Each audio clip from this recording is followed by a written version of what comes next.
The 2005 constitutional amendments ushered in multi-party politics, which had been banned in Uganda from 1986 when President Museveni took over power.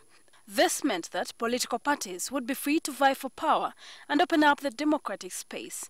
But critics say this was more in theory than practice.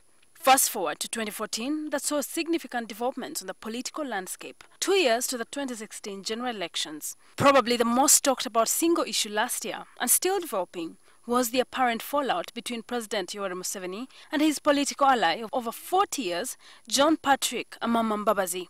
The president fired the Chinchizi West MP as Prime Minister in September 2014 in a move many said was to curtail his undeclared presidential ambitions. Mbabazi's loud silence since then and recently, after being edged out as the ruling NRM Party Secretary General, sent mixed signals on whether he would contest the presidency. Journalist and political analyst Nicholas Sengoba says the Mbabazi question plus controversial former spy chief General David Sejus's return from exile in the United Kingdom and his subsequent meeting with the president aptly capture the unpredictability of the political season ahead. The foundation and the basis on which Uganda is run at the moment is not on formal structures. It doesn't depend so much on what the law says or what the constitution says. It all depends on the whims and the wishes and ambition of Yoweri Museveni.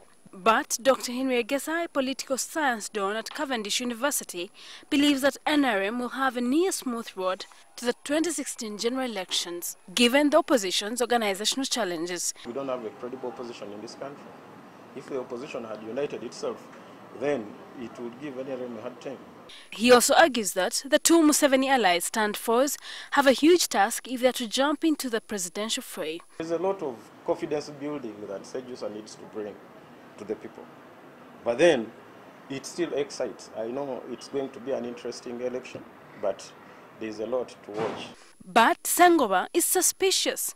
He believes the fallout could be a ploy by the ruling party to put the opposition off balance.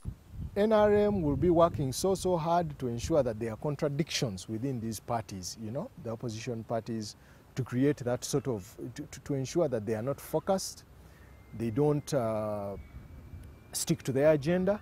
It will always be a fight to keep the parties together. In 2013, Dr. Kizza Besigye stepped down as the leader of the main opposition party, the Forum for Democratic Change. His charisma and confrontational style was seen by many as a powerful rallying tool for opposition ranks. Dr. Egesa says the opposition needs that kind of leader to pull the crowds. The opposition is considering fielding a joint presidential candidate in 2016. But looking back at the failed inter-party cooperation in the 2011 polls, Sengoba says the idea will suffer a stillbirth.